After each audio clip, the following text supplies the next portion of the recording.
Hello बच्चों, अपना lesson number 3 चल रहा है गति की सरल रेखा में गति। तो इस लेसन में अपन जो गति से संबंधित टॉपिक थे उनका अध्ययन कर लिया था। वेग, विस्थापन, त्वरण, इनका अध्ययन कर लिया। इसी के साथ में जो गति के 3 समीकरण थे, एक ग्राफीय विधि से और दूसरा अपने समाकलन विधि से ज्ञात किया था। 3 जो समीकरण आए थे वो थे v बराबर u प्लस एटी, s बराबर ut plus half eighty square और v स्क्वायर बराबर u स्क्वायर प्लस 2as। तो इन तीनों समीकरणों यहां तक आपने कर लिया था। आज इसी पर आधारित अपना नेक्स्ट टॉपिक है समत्वरित गति में nवें सेकंड में विस्थापन। विस्थापन निकालना, विस्थापन डिस्प्लेसमेंट। nवें सेकंड में कोई वस्तु है एक समान त्वरण से गति कर रही है, तो उस वस्तु के द्वारा nवें सेकंड में कितनी दूरी तय की जाएगी उसका मान ज्ञात करना है। nवें सेकंड का मतलब है जैसे कोई वस्तु पहले सेकंड में फिर दूसरे सेकंड में, तो उनके बीच में माने फर्स्टवें सेकंड में कितनी दूरी तय करेगी वह मान ज्ञात करना है। तो यह ज्ञात करने के लिए इस टॉपिक को अपन दूसरे गैलीलियो का विषम अंक संबंधी नियम भी बोलते हैं। तो अपन हेडिंग लेते हैं nवें सेकंड में विस्थापन। nवें सेकंड में विस्थापन या दूसरा इसका नाम है गैलीलियो का विषम अंक संबंधी नियम। गैलीलियो का विषम अंक संबंधित नियम।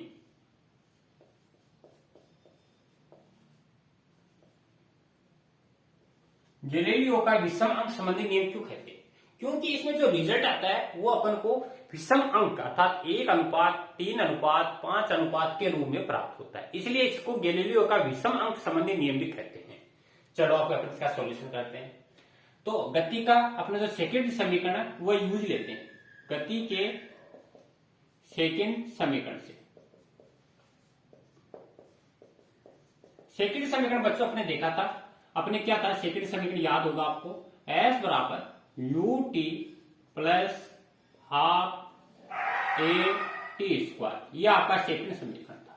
ठीक है बच्चों, अब इस सेकंड समीकरण को एक बार लिखेंगे t बराबर n। t बराबर n सेकंड के लिए तय की गई दूरी, t बराबर n सेकंड में तय की गई दूरी, तय की गई दूरी। और t बराबर n लिखेंगे, n सेकंड में कितनी दूरी तय करेगा। तो यहां पर जो भी आपकी इक्वेशन दिख रही है, इस इक्वेशन में t की जगह बच्चों क्या लिखना है, n लिखना है। जैसे s n माने ये बता रहा है कि n सेकंड में तय की गई दूरी u n plus half a n का स्क्वायर, इक्वेशन नंबर 2। तो ये आ गया n सेकंड में। अब या तो इसे अगला ले लो या इसे पहले वाला ले लो। t बराबर n-1 सेकंड में तय की गई दूरी। देखो अब t की जगह आपको क्या करना है, n-1 रखना है, रख दो इसमें s n-1 बराबर u n-1 plus half a n-1 का होल स्क्वायर, इक्वेशन नंबर 3। यह आ गया आपका n सेकंड में तय की गई। जैसे ये मान लो 10वीं में, ये 11वीं में, या 5वीं में, ये इससे पहली है, ये 5वीं में तो ये 4थी में, ये आपका 10वीं है तो ये 9वीं है, माने इससे पहली वाली है ना। तो दोनों के अब इन दोनों के बीच की निकालनी है अपन को, कौन सी, nवें सेकंड में तय की गई दूरी। इसलिए अब आगे लिखते हैं अपन, इसलिए nवें सेकंड में तय की गई दूरी, जिसको विस्थापन भी बोल सकते हैं आप, दूरी भी बोल सकते हो। तो nवें सेकंड में तय की गई दूरी क्या होगी, इन दो, अब देखो ये ज्यादा है ये कम है, तो इसको लिखेंगे sn माइनस में 1। अब बैठा दो, देखो क्या आएगा, sn माइनस बराबर इक्वेशन नंबर 2 में इक्वेशन नंबर 3 को बैठा दो, माने un plus half a n का स्क्वायर माइनस, यहां देखो बड़ा पोस्ट लगा दो, u n-1 plus half A N minus ए का होल स्क्वायर। अब इसको खोल दो, यू को तो अंदर से मल्टीप्लाई कर दो और ये ए माइनस बी का होल स्क्वायर। तो देखो U N plus half A N का स्क्वायर माइनस यू को यहां मल्टीप्लाई करो, U N minus U plus इसको खोलोगे तो 1/2 ये ए माइनस बी का फॉर्मूला है, N square plus 1 minus 2 N. ये आप सबको आता होगा, A square plus B square minus में 2ab, U N plus half A N. अब ये जो माइनस है इसके अंदर गुणा कर दो सब, तो यहां करोगे तो माइनस यू एन, यहां करेंगे तो माइनस माइनस प्लस, यहां करोगे तो माइनस आएगा 1/2 ए और यहाँ एन स्क्वायर, फिर ये माइनस का यहां पर और ये गुणा इसके साथ तो माइनस 1/2 ए और ये माइनस क्या हो जाएगा प्लस, और ये 2 से 2 कैंसिल हो जाएगा और ये क्या आएगा ए एन। ठीक है बच्चों, ये अपने गुणा कर दिया। अब देखो जो कट रहा है उसको काट देते हैं, यू एन से U N cancel, 1/2 A N से 1/2 और कुछ कटेगा नहीं कटेगा, जो नहीं कट रहा है उसको लिख लेते हैं। तो यहां यू बच गया, यहां बच गया ए एन लिख लेते पहले और माइनस 1/2 ए। ठीक है बच्चों, ये अपने बच गया। अब इसको सही तरह से जमाते हैं, देखो क्या करते हैं, यू प्लस ए, देखो इसमें भी ए इसमें भी कॉमन ले लेते हैं, लेकिन इसमें 2 नहीं है, तो 2 नहीं है तो अपन क्या करते हैं 2 की गुणा कर देते हैं, 2 का भाग कर देते हैं। गुणा वाला तो अपन क्या कर देते हैं, मैं 2 की गुणा कर देते हैं, 2 का भाग कर देते हैं। तो भाग वाला है, इसमें 2 है इसमें नहीं है, तो भाग वाला तो नीचे कॉमन ले लेते हैं। यहाँ क्या बच गया, 2 की गुणा 2 का भाग किया तो भाग वाला तो कॉमन आ गया, गुणा वाला इसके साथ रहेगा 2 है माइनस ये पूरा पद कॉमन आ गया, 1 बच गया। तो ये आपकी है nवे सेकंड में चली गई दूरी का फॉर्मूला। ठीक है बच्चों, nवे सेकंड में चली गई दूरी का फॉर्मूला आ गया, याद रखना आपको। अब जैसे इसमें बोले प्रथम सेकंड में तय की गई दूरी बताओ, फर्स्ट यानी प्रथम सेकंड में तय की गई दूरी देखो। अब प्रथम सेकंड कैसे निकालोगे बच्चों, एन की जगह क्या लिखोगे 1 लिखोगे, एन बराबर क्या लिखोगे 1, यहां रखो देखो एन की जगह 1 एस 1 माइनस एस, 1 रखोगे 1 में से 1 निकाला 0, एस 0 बराबर यहां पर यू प्लस a/2, यहां देखो एन की जगह 1 रखोगे 2 में से 1 निकाला 1, तो क्या बच गया a/2। ठीक है, अब द्वितीय सेकंड में तय की गई दूरी, द्वितीय सेकंड में तय की गई दूरी। अब एन की जगह क्या लिखोगे 2 रखो, 2 देखो यहां पर S2 माइनस 2 में से 1 निकाला 1 बराबर u प्लस a/2, यहां रखोगे 2 2 4 में 1 निकाला 3, तो 3 आएगा, 3 को मल्टीप्लाई कर दो 3a/2। अब आप क्या देख रहे हो बच्चों, इसमें है 1 और तो देखो सब चीज सेम है, इसमें है 1 यहाँ पर, इसमें है 3, अगले में क्या आएगा 5 फिर 7, यानी डॉट डॉट डॉट ऐसे चलता जाएगा ये, है ना। तो कहने का मतलब है सारी संख्याएं क्या रही हैं आपकी विषम संख्या है, क्योंकि यू तो सब में कांस्टेंट है, a/2 है, ये भी कांस्टेंट है। r क्या रहा है, यहाँ पर 1 आ रहा है, इसमें 3 आ रहा है, इसमें 5, अतः इन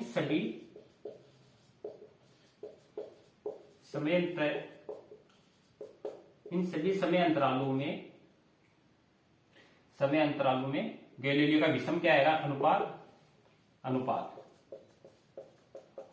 आएगा 1:3:5:7:9। ठीक है, डॉट डॉट डॉट। तो इसी को बोलते हैं गैलीलियो का विषम अंक संबंधी नियम, क्योंकि इसमें जो भी रेशियो आता है वो आपका विषम अंक में आता है। तो आपसे बोलिए जैसे 10वें सेकंड में तय की गई दूरी, तो क्या आएगा आपका, यहाँ फॉर्मूला देखो 10वें सेकंड में S10 माइनस S9 बराबर u प्लस यहाँ पर आपका इसमें से कर लो 10 20 में से 1 निकाला 19 a/2। तो ये एक अपना पहला टॉपिक था nवे सेकंड में तय की गई दूरी या गैलीलियो का विषम अंक संबंधी नियम। तो यहां तक नोट करो, फिर अपना अगला टॉपिक देखते हैं मुक्त पतन।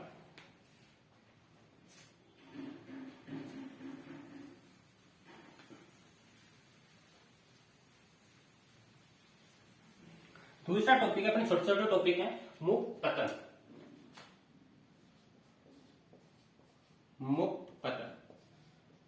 देखो मुक्त पतन क्या होता है? मुक्त पतन किसे बोलते हैं? जब कोई वस्तु है अरे गुरुत्वाकर्षण के अधीन स्वतंत्रता पूर्वक, जब कोई वस्तु गुरुत्वाकर्षण के अधीन स्वतंत्रता पूर्वक ऊपर से जब नीचे की ओर गिरती है तो वह वस्तु क्या कहलाती है? मुक्त पतन की स्थिति में कहलाती है। तो इसको अपन ले सकते हैं, जब कोई वस्तु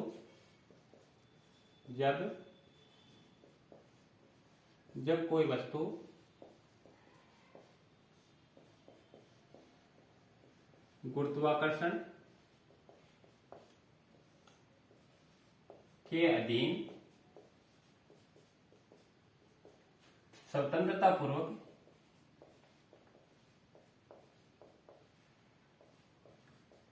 स्वतंत्रता पूर्वक नीचे की ओर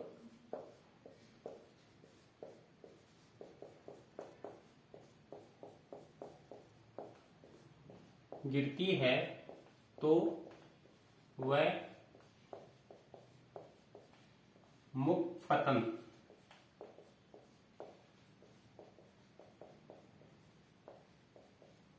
स्थिति में होती है।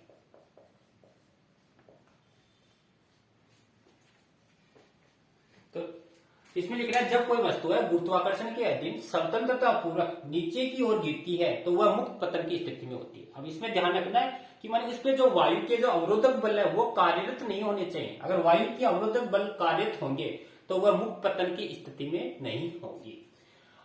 अब इसमें जो मुक्त पतन की स्थिति है इसको माइनस वाई दिशा में अपन को माना जाता है। प्लस वाई दिशा में गुरुत्वीय त्वरण आपका क्या करना है? आपको ऊपर प्लस लेना है, और जो माइनस वाई दिशा है इसमें आपको गुरुत्वीय त्वरण को माइनस जी के रूप में लेना है। तो अपन लिखते हैं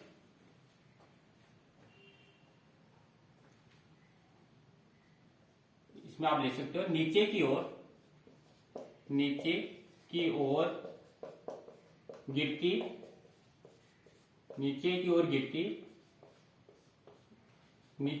गिरती वस्तु में गुरुत्वीय त्वरण उत्पन्न होता है। नीचे की ओर गिरती वस्तु में गुरुत्वीय त्वरण उत्पन्न होता है। जब वस्तु ऊपर से नीचे की ओर गिरेगी तो इसमें क्या होगा? गुरुत्वीय त्वरण उत्पन्न होगा, जिसके कारण ये नीचे की ओर गिरेगी। क्योंकि पृथ्वी में क्या लगता है? गुरुत्वाकर्षण बल लगता है, और वह गुरुत्वाकर्षण बल क्या करता है? प्रत्येक वस्तु को अपनी ओर आकर्षित करता है। तो क्या होगा? नीचे की ओर गिरती वस्तु में गुरुत्वीय त्वरण लगता है। अब जिसको अपन किससे प्रदर्शित करते हैं? इसको अपन जी से प्रदर्शित करते हैं, और जिसकी वैल्यू आप सब जानते हो, जी की मान होता है 9.8 मीटर प्रति सेकेंड स्क्वायर। ये गुरुत्वीय त्वरण का मान होता है। ठीक है बच्चों। अब मुक्त पतन में विस्थापन क्या होता है? हमेशा माइनस वाई दिशा में होता है। ये दूसरी बात है, इंपॉर्टेंट याद रखना। मुक्त पतन में विस्थापन माइनस वाई दिशा में।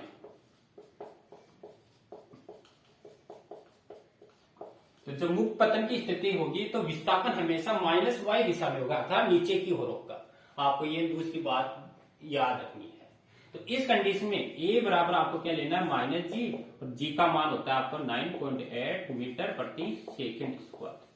तो ये आपको इंपॉर्टेंट बात है, ये याद रखनी है।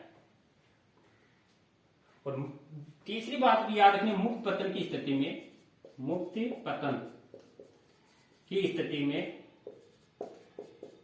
में प्रारंभिक वेग u बराबर क्या होता है? शून्य होता है। ठीक है, इस कंडीशन में प्रारंभिक वेग क्या होता है? शून्य होता है। अब इस कंडीशन में अपन गति के समीकरण देखो गति के समीकरण। पहला समीकरण था v बराबर u प्लस at। ठीक है, अब जैसे जो मुक्त पतन की स्थिति होगी तो अभी अपने देखा है u बराबर क्या होगा? शून्य, और a की जगह आप लिखोगे g, वो भी कौन सा? माइनस का। ठीक है, और g की वैल्यू है माइनस 9.8 रख दो। तो v बराबर समीकरण क्या आएगा? v बराबर 0 माइनस जी टी, या इसको लिखेंगे v बराबर माइनस जी टी। यह आपका पहला समीकरण होगा मुक्त पतन की स्थिति में, या इसको इसे लिखते v बराबर माइनस 9.8 टी। ठीक है, दूसरा होगा आपका गति का सेकंड समीकरण। ये तो फर्स्ट था। सेकंड समीकरण सेकंड होता है आपका s बराबर, अब y दिशा में है तो y दिशा में ले सकते हैं y बराबर U T plus half A T square, ऐसे ले लो इसको। अब ऊपर से नीचे की ओर है तो एस की जगह लेंगे वाई, यू बराबर 0 और ए बराबर -j और जिसका मान होता है 9.8 रख दो इसमें। तो y बराबर 0 minus half G T square, तो समीकरण आएगा -1/2 जी टी का स्क्वायर। तीसरा समीकरण होगा थर्ड, v स्क्वायर बराबर यू स्क्वायर प्लस में 2as, u क्या है नीचे की ओर 0 और a की जगह लिखेंगे -g और s की जगह अपन क्या ले रहे हैं y। तो देखो v स्क्वायर बराबर 0 प्लस में माइनस में 2gy, तो v स्क्वायर बराबर 2gy, ये आपका तीसरा समीकरण होगा। तो ये आपके मुक्त पतन की स्थिति में समीकरण। इसमें अगर अपन ग्राफ भी देखना चाहें तो ग्राफ भी अपन देख सकते हैं। मुक्त पतन की स्थिति में ग्राफ देखो क्या होता है। जैसे ग्राफ बनाना चाहें, ये एक ले लो, ये दो ले लो, ठीक है। ऊपर आपका त्वरण, नीचे क्या होगा -9.8, ठीक है। अब मुक्त पतन की स्थिति होगी तो आपकी मुक्त पतन की स्थिति में नीचे की ओर चलेगा, क्योंकि अभी आपको बताया विस्थापन नीचे की ओर होता है। ये माइनस वाली कंडीशन आपकी आएगी। इधर टाइम है, उधर त्वरण है, इधर पॉजिटिव त्वरण है और इधर आपका नेगेटिव त्वरण है, और इधर समय है सेकंड में। तो ये आपकी पहली कंडीशन मुक्त पतन की स्थिति में। दूसरी कंडीशन अगर माइनस में देखें, दूसरी अपन इस तरह भी बढ़ा सकते हैं, इस तरह भी हो सकता है। ये ए, ये दो, ये आपका टी है, समय है सेकंड में, ये आपका त्वरण है, जैसे ये आपका -9.8 और ये 19.6, तो ये त्वरण ऊपर प्लस है और दूसरा आपका माइनस है। तो ये अपना ग्राफ है, क्योंकि इसमें नीचे की ओर चलेगा -y दिशा है, ये नीचे वाली -y दिशा है, ऊपर वाली आपकी क्या है +y दिशा है। तो ये आपको टॉपिक था मुक्त पतन, ठीक है। तो यहां तक नोट करो, फिर इस पर आधारित एक क्वेश्चन है न्यूमेरिकल, वो अपन देखते हैं।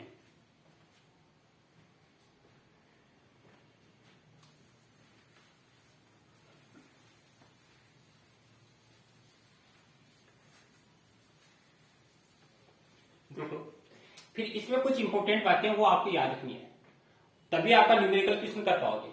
हमेशा याद रखना बच्चों, जब कोई वस्तु नीचे से जब ऊपर की ओर फेंकी जाती है, जब कोई वस्तु नीचे से ऊपर की ओर फेंकी जाती है, नीचे से ऊपर की ओर जाती है, तब वह हमेशा प्रारंभिक वेग से जाती है। माने यू का मान 0 नहीं होता कभी भी, वह हमेशा प्रारंभिक वेग से जाती है, प्रारंभिक वेग। उस कंडीशन में v बराबर क्या होता है 0 होता है, और ए की जगह आपको जी लेना है, वो भी क्या लेना है प्लस में, ठीक है बच्चों। ये आपको इंपॉर्टेंट याद रखिए। दूसरी बात है, अगर वस्तु ऊपर से जब नीचे आती है तो u हमेशा क्या होता है 0 होता है, और u की जगह आप क्या ले लेंगे v होगा, तब आपका अंतिम वेग होगा v naught is equal to 0, v का मान 0 नहीं होगा। और उस कंडीशन में त्वरण हमेशा क्या होता है, ये मैंने ऊपर जाएगी तो माइनस का जी आएगा, और नीचे आएगी तो आपका प्लस का जी आएगा। तो ये जो इंपॉर्टेंट बातें इनको याद रखनी है, तभी आपका क्वेश्चन हो पाएगा। हर क्वेश्चन में ये लागू होता है। और जी का मान 9.8 होता है, अगर नहीं दे तो कई क्वेश्चन में 10 भी दे सकता है। जैसे एक क्वेश्चन बताते हैं आपको, अच्छा क्वेश्चन है, एग्जाम में आता भी है। कोई एक भवन है, भवन की छत से ऊपर की ओर, कोई मकान है, भवन की छत से ऊपर की ओर, भवन की छत से ऊपर की ओर गेंद, कोई गेंद है, गेंद 20 मीटर प्रति सेकंड के वेग से फेंकी जाती है। कोई गेंद है, भवन की छत पर आप खड़े हो, वहां से 20 मीटर प्रति सेकंड के वेग से ऊपर की ओर फेंकी जाती है, ठीक है। तथा छत की पृथ्वी से ऊंचाई 25 मीटर है, ये आपको दे रखी है। तो अब आपसे इसमें दो बातें पूछ रहा है, वो क्या निकाल रहा है। एक तो कह रहा है गेंद कितनी ऊंचाई तक जाएगी, गेंद कितनी ऊंचाई तक जाएगी, एक तो आपसे ये पूछ रहा है। दूसरी है गेंद को पृथ्वी तक पहुंचने में कितना समय लगेगा, कितना समय लगेगा। ठीक है बच्चों, ये दो चीज निकालनी, पहले समझो आपको। जैसे सपोज करो ये आपकी पृथ्वी है, यहाँ ये पृथ्वी आपकी। अब यहाँ पर आपका जैसे कोई मकान है और इस मकान पर आप क्या हो, खड़े हो यहाँ पर, ठीक है। और मकान पर खड़े हो और मकान से आप क्या करे हो, बॉल को ऊपर, ये जो मकान है ये आपका दे रखा है कितना कितना 25 मीटर, 25 मीटर की ऊंचाई दे रखी है आपको, ठीक है। यहां से खड़े खड़े आप क्या कर रहे हो, किसी बॉल को ऊपर की ओर फेंक रहे हो। सपोज करो ये यहां तक पहुंचती है बॉल, इसको मान लेते हैं बी बिंदु, ये ए बिंदु है और ये आपका इसका नीचे का सी बिंदु है, ठीक है। अब नीचे से पहले ये ऊपर जाएगी तो पहले यहां से यहां तक की आपको दूरी निकालनी है, ये एच का मान ज्ञात करना, ठीक है। यहां से यहां तक की ये निकालना है। फिर ये ऊपर गई, ऊपर जाने में मान लो इसको T1 समय लग रहा है तो ये निकालना। और फिर ये ऊपर से जब ये नीचे आएगी, यहां तक आएगी तो यहां तक मान लो इसको T2 समय लग रहा है, ये निकालना है। फिर इन दोनों का जोड़ करना है ताकि T1 प्लस T2 का मान आ जाए। समझ गए होंगे आप किसी। तो देखो अब जब आपको प्रश्न में क्या क्या दे रखा है, जब स्टार्टिंग में ऊपर की ओर फेंकते हैं तो ऊपर की ओर फेंकते हैं तो हमेशा प्रारंभिक वेग होता है और u बराबर दे रखा है कितना, देखो ये दे रखा है 20 मीटर प्रति सेकेंड। अभी आपको मैंने बताया। और जी भी दे रखा है इस प्रश्न में, जी बराबर दे रखा है 10 मीटर प्रति सेकेंड स्क्वायर। यू आपको दे दिया। अब मैंने अभी बताया ऊपर की ओर फेंकोगे तो v का मान क्या होगा बच्चों, 0 होगा। जी आपको दे रखा है 10 मीटर प्रति सेकेंड स्क्वायर। अभी बताया जब नीचे से ऊपर की ओर जाती है तो a बराबर क्या होता है, माइनस का g, ठीक है। इतना आपको ध्यान में रखना है। तो लगा दो। पहले आपको ऊंचाई निकालनी है, टाइम नहीं दे रखा है तो ऊंचाई निकालनी है, टाइम नहीं दे रखा। अब ध्यान में रखना है गति का थर्ड समीकरण लगाओगे, गति के थर्ड समीकरण से, क्योंकि उसमें समय की आवश्यकता नहीं होती है। और थर्ड होता है v स्क्वायर बराबर u स्क्वायर प्लस 2as, ठीक है। अब देखो a की जगह आप क्या लिखोगे, माइनस जी, और s की जगह अपन को h निकालना है तो h रख लो। तो v स्क्वायर बराबर, ये तो 0 दे रखा है तो 0 प्लस 2, a की जगह माइनस जी और h। अब देखो इसको सही तरह से करते हैं, v स्क्वायर बराबर माइनस 2, सॉरी गलत कर दिया। यहां पर v का मान 0 दे रखा है क्योंकि ऊपर जा रही है ना, v बराबर 0 दे रखा है और ये u स्क्वायर है, ठीक है। तो देखो ये हो जाएगा 0 बराबर u square minus 2gh, h निकालना है तो h बराबर होगा u स्क्वायर अपॉन 2g, ठीक है। अब वीडियो रख दो, कुछ भी नहीं करना है। u का मान 20 दे रखा है, 20 गुणा 20 बट्टा 2 गुणा 10, 0 से 0 कैंसिल, 1 2 से 1 2 कैंसिल, तो h बराबर क्या आ गया, 20 मीटर। यह आपका पहला आंसर है। यहां तक जब छत से ऊपर की ओर जाएगी तो ये कितनी आएगी, 20 मीटर, पहला आंसर। अब ए से बी तक जाने में लगा समय निकालेंगे, ए से बी तक जाने में लगा समय, इसको अपने क्या मानना बच्चों, T1। अब समय निकालना है तो देखो आप कौन सा समीकरण लगाओगे, क्योंकि गति का फर्स्ट समीकरण, गति के प्रथम समीकरण से, गति के फर्स्ट समीकरण से फर्स्ट जानते हैं v बराबर u प्लस 80, ठीक है। जानने में लगा समय, इसको T1 मान लेते हैं बच्चों, T1 है। अब देखो नीचे से ऊपर जा रही है, नीचे से ऊपर जा रही है तो v बराबर 0, u आपको दे रखा है 20 मीटर प्रति सेकेंड, ठीक है। एक की जगह ऊपर से जा रही है, नीचे से ऊपर जा रही है तो माइनस 9.8 क्या 10 दे रखा आपको प्रश्न में, और t की जगह आप लगोगे T1, रख दो इसमें। तो 0 20 माइनस 10 T1, तो देखो T1 बराबर क्या होगा, ये 20 इधर आ जाएगा और 10 का भाग लगेगा तो 20 बट्टा 10 बराबर क्या आएगा, 2 सेकेंड। तो यहां से जब फेंकोगे आप, यहां तक पहुंचने में इसको 2 सेकंड का टाइम लगेगा। अब ऊपर से नीचे वापस आएगी, यानी बी से सी तक पहुंचने में लगा समय। अब इसको मान लो T2 है, तो T2 कैसे निकालोगे, वही आपका गति का वापस समीकरण लगाओगे। इसमें अब ऊंचाई है, देखो ऊंचाई आ गई, अब ऊंचाई आ गई तो अपन को गति का सेकंड समीकरण सेकंड होता है एस बराबर ut plus half eighty square.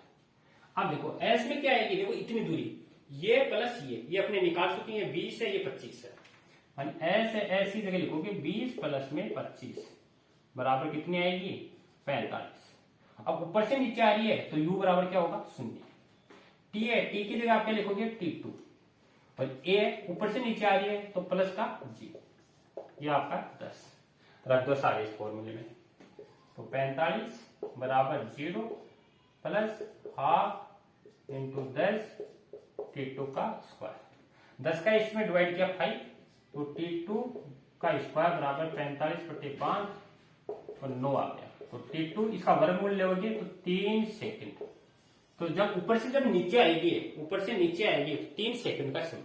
अब अपन को पूछ रहा कुल समय, तो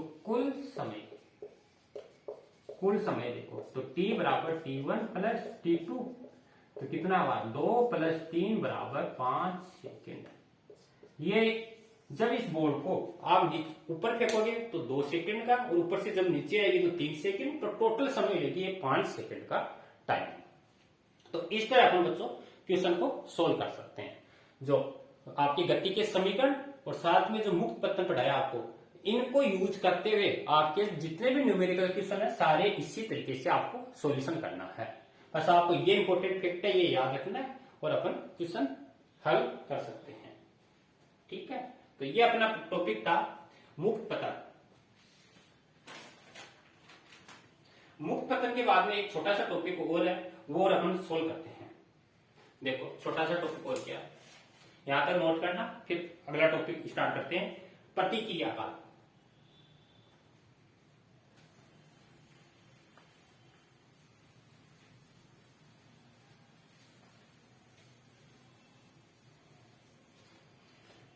नेक्स्ट है प्रतिक्रिया काल। प्रतिक्रिया काल, इसको अपन स्मॉल टी से प्रतिष्ठित करते हैं। प्रतिक्रिया काल देखो क्या होता है, प्रतिक्रिया काल बोलते हैं कोई भी व्यक्ति है, किसी व्यक्ति के द्वारा कोई घटना देखने व उसके अनुरूप अनुक्रिया करने में जो समय लगेगा उसी को अपन बोलते हैं प्रतिक्रिया। यानी किसी व्यक्ति के द्वारा कोई घटना घटित हो रही है तो उस घटना को देखने और उस घटना जो घटित हो रही है उसके अनुरूप अपन को क्या करना है, उसका बचाव करना है अपन को, तो उसके अनुरूप जो अपन व्यवहार करेंगे उसी को अपन बोलते हैं प्रतिक्रिया काल। यानी इतनी जब से घटना घटी उसको अपने देखा और देखते ही उसके अनुरूप अपन व्यवहार करेंगे, माने अपन को कैसे इसका बचाव करना है, तो उसमें जो समय लगेगा वह समय क्या कहलाता है, प्रतिक्रिया काल कहलाता है। जैसे अपन देखते हैं कहीं सामने से कोई गाड़ी आ रही है, अब गाड़ी आ रही है तो उसको अपन देखना कि कैसे इसका बचाव करना है, तो पहले अपन उसको देखा और देख के अपन कैसे इससे बच सकते हैं, तो उसमें जो समय लगा वो समय क्या है, प्रतिक्रिया काल है। तो इसको अपन लिख सकते हैं किसी व्यक्ति के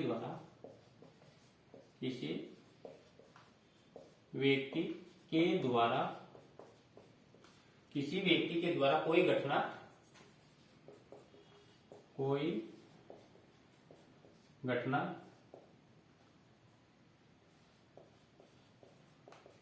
कोई घटना देखने व उसके अनुरूप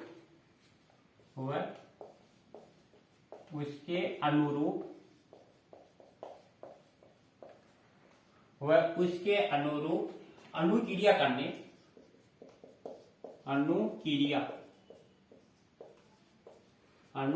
करने में लगे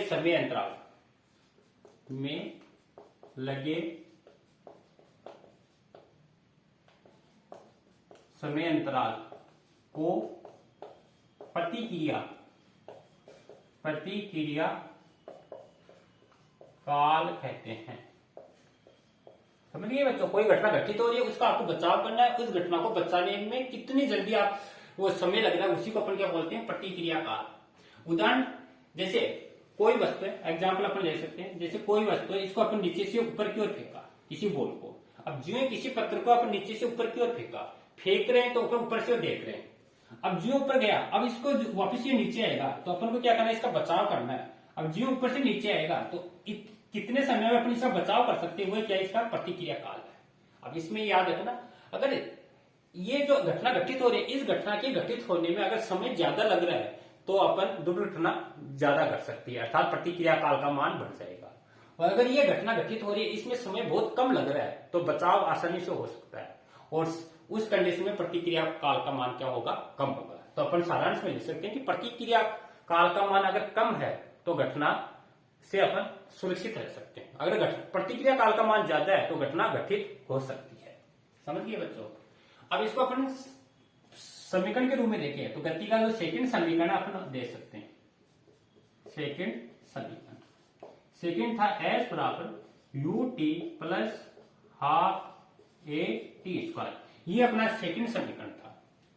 ठीक है, अब इसमें क्या हो रहा है, जैसे वस्तु पर गई ऊपर से जब नीचे आएगी तो हमेशा इस कंडीशन में प्रारंभिक वेग, अभी आपको बताया था मैंने, ऊपर से जब नीचे क्यों रहती है, प्रारंभिक वेग क्या होता है, शून्य, क्योंकि उस कंडीशन में v naught is equal to 0, यानी अंतिम वेग से आती है। ऊपर से नीचे आती है तो गुरुत्वीय त्वरण होता है, वो भी आपका प्लस में होता है। ठीक है, रख दो फॉर्मूले में। ऊपर से जब नीचे आ रही है तो h की जगह अपन h ले लेते हैं, h ऊंचाई तक, तो h बराबर 0 plus half G T square, तो h बराबर 1/2 जी टी का स्क्वायर, 2 का गुणा कर दो 2h जी टी स्क्वायर, तो t स्क्वायर बराबर क्या होगा 2h अपॉन जी, तो t बराबर क्या होगा 2h अपॉन जी का अंडर रूट, ये आपका प्रतिक्रिया काल है। तो आज बच्चों अपन समत्वरित गति में n सेकंड में विस्थापन ज्ञात किया, फिर इसके बाद में मुक्त पतन क्या है इसके बारे में देखा, फिर उससे संबंधित क्वेश्चन देखे और इसके बाद में अपन प्रतिक्रिया काल क्या है इसके बारे में देखा। तो इसको साथ साथ नोट करना और इससे संबंधित जो भी क्वेश्चन है वो करना अपनी नोटबुक में।